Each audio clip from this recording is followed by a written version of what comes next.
Jason Parker was a human explorer, sent to study one of the deadliest planets in the known galaxy. The planet, called Shirath, was a death world. The atmosphere was thick, storms often swept across the land, and the creatures were as dangerous. As they were strange, few species could survive there, but humans had their reasons to explore Shirath. The planet had rare minerals that could change space travel forever. Jason's ship landed in a rocky valley, far from any known settlements. The sensors warned him about dangerous predators nearby, but Jason was confident. He had trained for this mission for years. After all, humans were known for their courage and quick thinking. As Jason stepped out, the wind hit him hard. The air was thick with dust and a strange smell. The ground was cracked and dry, but the sky showed dark clouds ready to pour rain. Jason activated his scanner and began to walk slowly through the valley, scanning everything. After some time, Jason noticed signs of life footprints unlike any he had seen before. They were large, with sharp claw marks. Suddenly, movement caught his eye. From behind a large rock, a figure stepped out. She was an alien woman, tall and strong, with sharp eyes that seemed to look right through Jason. Her skin was rough, the color that changed slightly in the light, brownish with hints of red. She moved like a predator, silent and fast. Held his hands up in peace. "Hey there," he said with a smile. "You're cute." For a Deathworlder, the alien woman raised an eyebrow but did not say a word. Instead, she smiled a small, sharp smile that did not reach her eyes. Then, without warning, she moved. Jason barely had time to react when a strong hand grabbed him by the shoulder and twisted. He felt a sharp pain in his back. The alien woman's strength was far beyond what he expected. With a quick move, she cracked his spine like a dry breadstick. Jason fell to the ground, gasping for breath. The woman looked down at him and said in a low voice, "Don't ever call me cute again." Jason lay there, shocked and hurt. He had underestimated her and the dangers of Shirath. After a moment, the alien woman stepped back. "I'm Lyra," she said simply. Jason tried to sit up, but pain stopped him. "I'm Jason. I'm an explorer." Lyra looked at him carefully. "Humans don't belong here. Why are you on Shirath?" "Came to study the planet," Jason said slowly, trying not to move too much. "To find minerals that can help my people?" Lyra studied him a moment longer, then nodded. "You're lucky I didn't kill you." Jason managed a weak laugh. "Yeah, I guess I am." Lyra reached down and pulled him up with surprising gentleness for someone so strong. "You will need help to survive here." "I know," Jason said, wincing. "My ship is nearby, but it's damaged." Lyra looked toward the horizon. "Storms will come soon." "You can't stay out here," Jason nodded. "I'm trying to fix the ship, but it will take time." "Then come with me," Lyra said. "I know the land. I can keep you alive." Jason was not sure what to think. Lyra was dangerous, but also the only chance he had. He nodded. They started moving slowly toward her home. The journey was hard. Shirath's storms came faster than Jason expected. The wind howled, and rain mixed with dust stung his skin.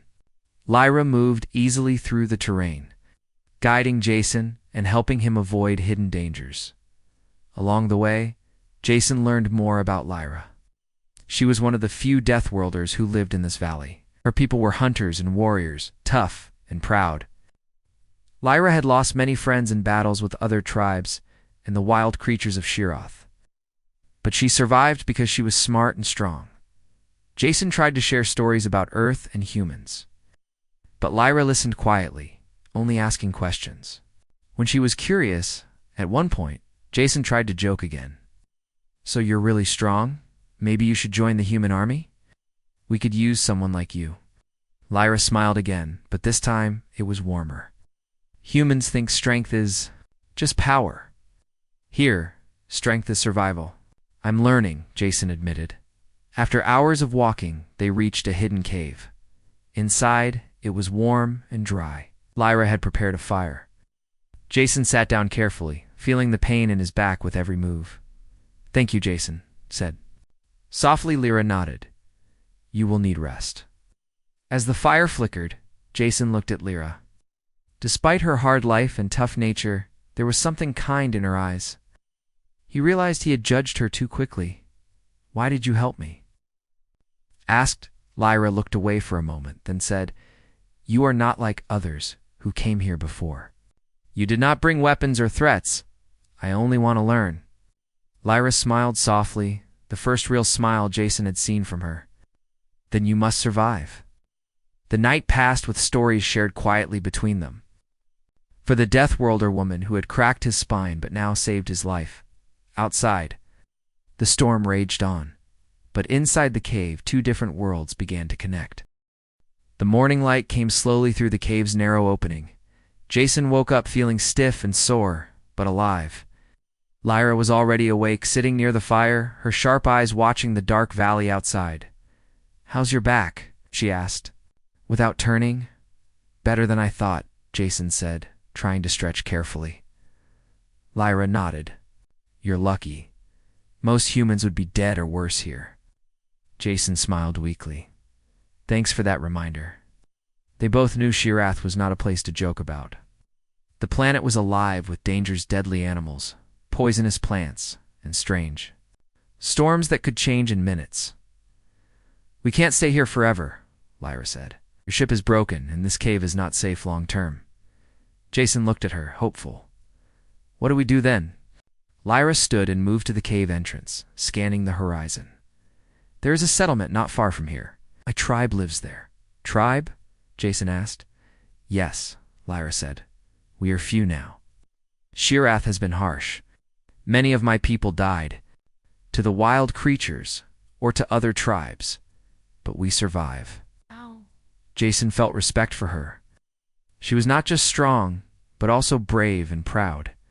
"Will they help me?" he asked. Lyra shrugged. "Maybe. They don't like humans much, but you are with me. Then let's go." The journey was harder than Jason expected. Every step was pain in his back, and the rocky ground was sharp. Lyra moved like she was born to walk here. She helped Jason over stones and warned him of dangerous plants. "This plant," she said one time, "can paralyze you if you touch it. Don't get close." Jason nodded, careful. As they moved, Lyra talked about Shirath's history. Her people once ruled large parts of the planet, but war and nature took their toll. She explained the rules of survival. Here, trust few, stay alert, and never show weakness. Jason listened closely, learning fast. They came near a river, where the water looked black and thick. Jason knelt down and drank carefully. "Water here tastes different." Lyra laughed softly. "It's poison for some species. But we learned what is safe. You have to be smart and tough to live here." "Exactly," Lyra said, smiling at. One point, Jason tried again to make a joke. "You really should come to Earth someday. We have soft beds and good food." Lyra shook her head, amused. "Humans are weak to comfort. Shirath made me strong. Maybe I'm weak too." "Survived because you never gave up." Their bond grew slowly. Jason saw Lyra not just as a warrior, but as someone who cared deeply for her people and her land. As they neared the tribe's settlement, the signs of danger grew. Strange tracks and broken branches showed that predators had passed recently. "Stay close," Lyra warned. "They are watching." Suddenly a loud roar echoed through the trees. A massive creature appeared, a Shirath raptor. It was huge, with sharp teeth and glowing eyes. Jason froze, but Lyra moved fast. She grabbed a long spear and shouted at Jason to run. Jason stumbled but followed. Lyra threw her spear with perfect aim, hitting the raptor's shoulder. The beast roared and lunged at her. Lyra dodged and grabbed a rock, smashing the creature's head. It fell, motionless. Jason's heart pounded. "You're incredible." Lyra smiled but said, "This is my home. I protect it." They Reached the settlement, a cluster of sturdy huts made from metal and stone. Several aliens like Lyra watched them warily. Lyra, a tall man, called, "Who's this?" "Human explorer," Lyra said. "Injured but alive." The man nodded, then looked at Jason. "You were brave to come here?" Jason tried to stand tall. "I need help to fix my ship." The tribe chief, a woman with scars and wise eyes, came forward. "We will decide, but you must prove you respect Shirath." Jason agreed quickly. He knew survival here meant respect for its people and rules. Over the next days, Jason worked with the tribe. Lyra showed him how to hunt and gather. He learned to use local tools and to read the land.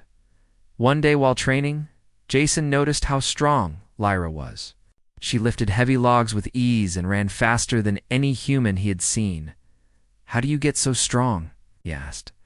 Lyra looked at him and said, "When the planet tries to kill you every day, you learn." Jason smiled, feeling humbled. Their friendship deepened, and Jason realized how wrong his first joke had been. Lyra was not just cute for a Deathworlder. She was fierce, smart, and proud. She was a survivor. One night they sat by the fire, sharing stories of their worlds.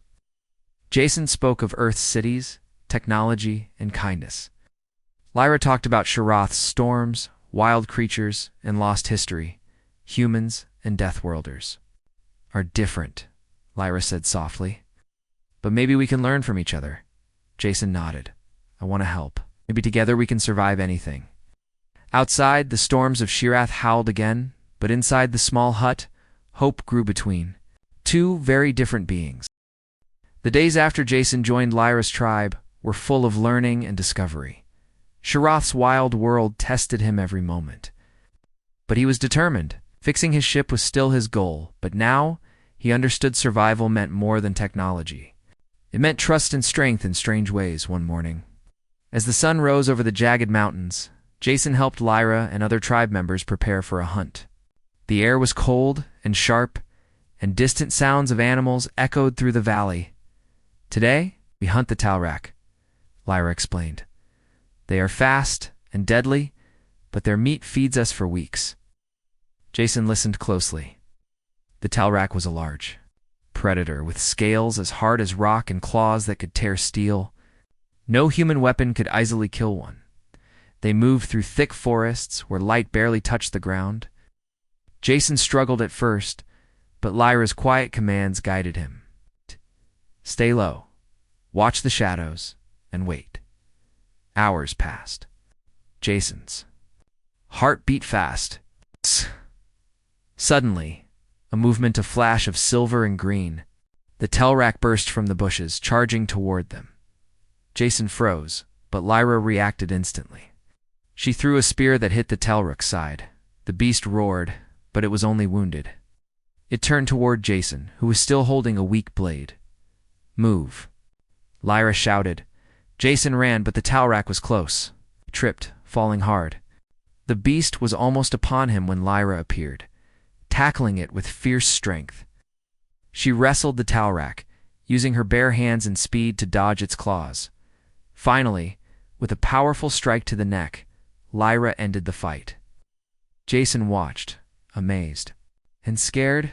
You almost died," Lyra said, breathing hard. "I almost did," Jason admitted. "You saved me." Lyra smiled, a soft warmth in her eyes. "That's what we do for those we trust." After the hunt, the tribe celebrated. The Talrak's meat would feed them. And Jason felt more accepted than before. But the peace didn't last long one day. While Jason repaired parts from his ship's wreckage, Lyra approached, her face serious. "There is trouble," she said, quietly. "What kind?" Jason asked. "A group of aliens raiders have landed nearby. They want Shirath's minerals and will kill anyone in their way." Jason's mind raced. If these raiders took control, no one would survive. His mission would fail, and Lyra's tribe would be destroyed. "We have to warn the others," Jason said. Lyra nodded. "I will gather the tribe leaders. You prepare defenses." They worked quickly. Jason used what he knew about technology to help build traps and alarms. Lyra trained the warriors, sharing battle plans and tactics. As night fell, the raiders. Ships appeared on the horizon, bright lights cutting through Shirath's darkness. Their ships were bigger and armed with powerful weapons. Jason felt fear, but also determination. The raiders landed and started attacking, destroying everything in their path. But the tribe was ready. Lyra led the charge, fighting fiercely. Jason used his makeshift weapons and traps to slow the enemy. Together they pushed back the raiders. During the battle, Jason noticed a raider captain, a large alien with cruel eyes, leading the attack. Jason wanted to stop him but knew he needed Lyra's help. "We have to work together," Jason shouted to Lyra over the noise. "Always," Lyra replied. They fought side by side, their bond stronger than ever. Lyra's strength and skill, combined with Jason's quick thinking, made them a dangerous team. After hours of fighting, the raiders retreated. Their ships took off, leaving Shirath battered but free. Jason and Lyra stood among their tribe, exhausted. But victorious. "This was only the beginning," Lyra said. "Then we will be ready," Jason promised. They looked at each other with respect and hope, knowing that together they could face any challenge, Shirath or the galaxy threw at them. After the battle with the raiders, Shirath's valley was quiet but tense. The tribe worked hard to repair damage. Jason and Lyra spent many hours together planning how to keep their people safe. The threat was not going to niff anything. It felt closer now.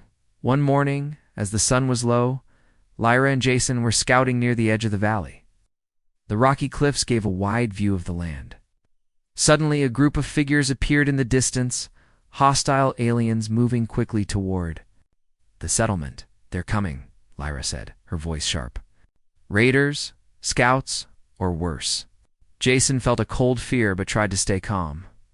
"We have to warn the tribe." They ran back fast.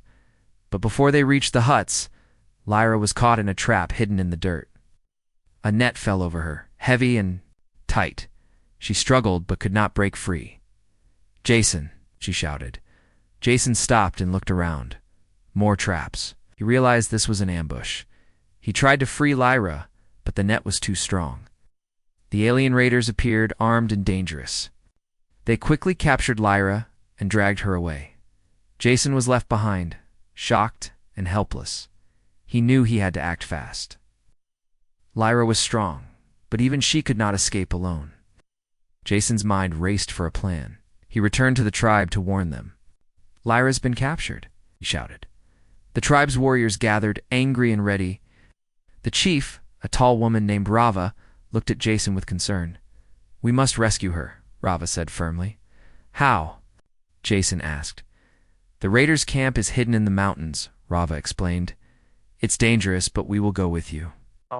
Together, they prepared for a rescue mission. Jason studied the rough maps and weapons. He felt the weight of responsibility. Night before the attack, Jason sat by the fire, thinking about Lyra. She was brave and fierce, but now vulnerable. He remembered how she had saved him many times. "I won't lose her," he whispered. At dawn, the rescue team moved quietly through the rocky paths. The mountains were cold and silent. Jason's heart pounded with every step. When they reached the raiders' camp, it was guarded heavily. Aliens had set traps and watched carefully. Rava signaled the team to hide. Jason and the warriors waited for the right moment.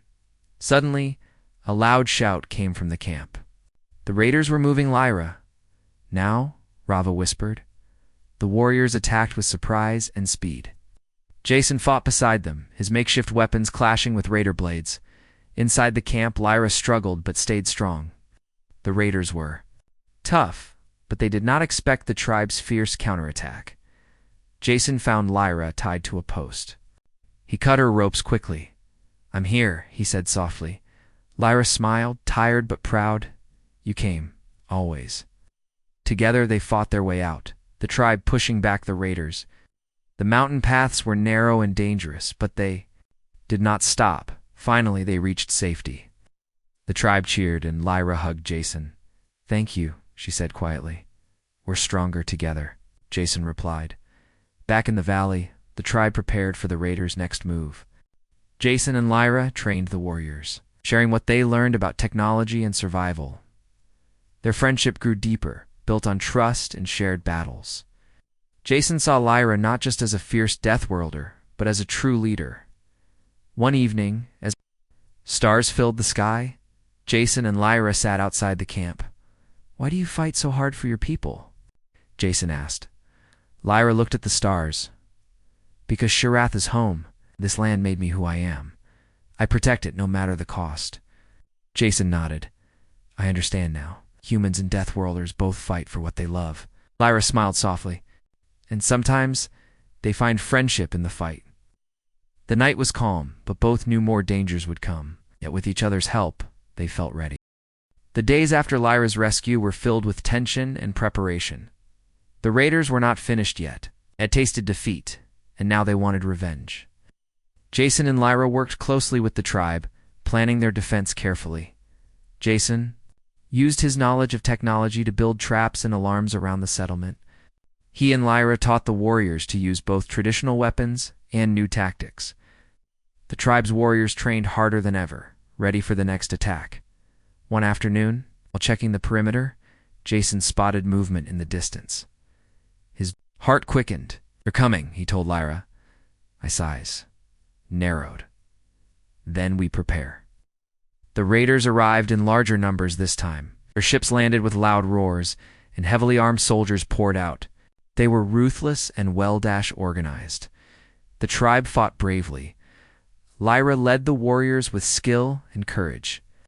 Jason stayed near the command center, directing defenses and helping where he could. The battle was fierce. Explosions shook the ground, and the sky filled with smoke and fire. Jason watched as Lyra fought close to the front, her strength and speed cutting down enemies. At one point, a raider soldier got too close to Jason. He barely dodged a blade but managed to push the attacker away with a metal rod. "I'm not just a scientist," Jason said, smiling through the chaos. Lyra noticed and called to him, "Stay safe. We need you alive." Together, they coordinated the tribe's counterattack. Jason's traps slowed the raiders, and Lyra's warriors pressed. Forward then, the raider captain appeared again, the same cruel alien who led the first attack. He challenged Lyra directly. The two clashed in a fierce duel. Lyra fought with every ounce of her power, blocking the captain's strikes and landing strong blows. Jason watched, holding his breath. Lyra was fierce, but the captain was skilled. Finally, Lyra saw an opening and struck the captain down. He fell, defeated. The raiders' morale broke. Their forces began to retreat, leaving Shirath's valley in silence once more. The tribe cheered. Jason and Lyra stood together, exhausted but victorious. After the battle, Jason helped repair the damage. Tended to the wounded. Their bond had grown strong through the fight. One evening, Jason asked Lyra, "What will happen now? Will they come back?" Lyra looked at the stars. "Maybe, but we will be ready. Together, always." They sat in quiet friendship, watching Shirath's harsh sky. The planet was dangerous, but it was home. And with each other, they could face whatever came next. The days after the raiders' defeat were quiet, but busy. The tribe worked hard to rebuild Shirath's valley. Jason and Lyra were at the center of it all, leading with strength and hope. Jason's ship was finally repaired, but he did not rush. To leave Shirath had become more than just a mission. It was a home. Lyra was no longer just a strange, fierce alien. She was a friend. Maybe more. One morning, Jason stood outside the camp, looking at the distant mountains. Lyra joined him quietly. "You're staying," she said. Jason smiled. "For now, this place needs help, and so do you." Lyra nodded. "Humans think strength is just power. Your strength is survival and trust." Jason took a deep breath. "You taught me that." Their eyes met, and for a moment, the world felt still. The tribe held a celebration that night. Fires burned bright, and music filled the air. Humans and Deathworlders danced and shared stories. Breaking old fears and building new bonds, Jason and Lyra stood together, watching the stars. "Do you remember when I first called you cute for a Deathworlder?" Jason asked, laughing softly. Lyra smiled. "I remember, and how I cracked your spine like a breadstick." They both laughed, the sound warm and real. "You changed me," Jason said. "You showed me how strong and proud you are. And you showed me humans can be brave and kind," Lyra replied. Their friendship had grown into something deeper. Its worlds, so different, now connected by respect and trust. As the night ended, Jason knew he would never forget Shirath or Lyra. The Deathworld had tested him, broken him, and rebuilt him stronger, and the woman who cracked his spine had become his greatest ally. Together, they looked toward the future, ready for whatever the galaxy would bring.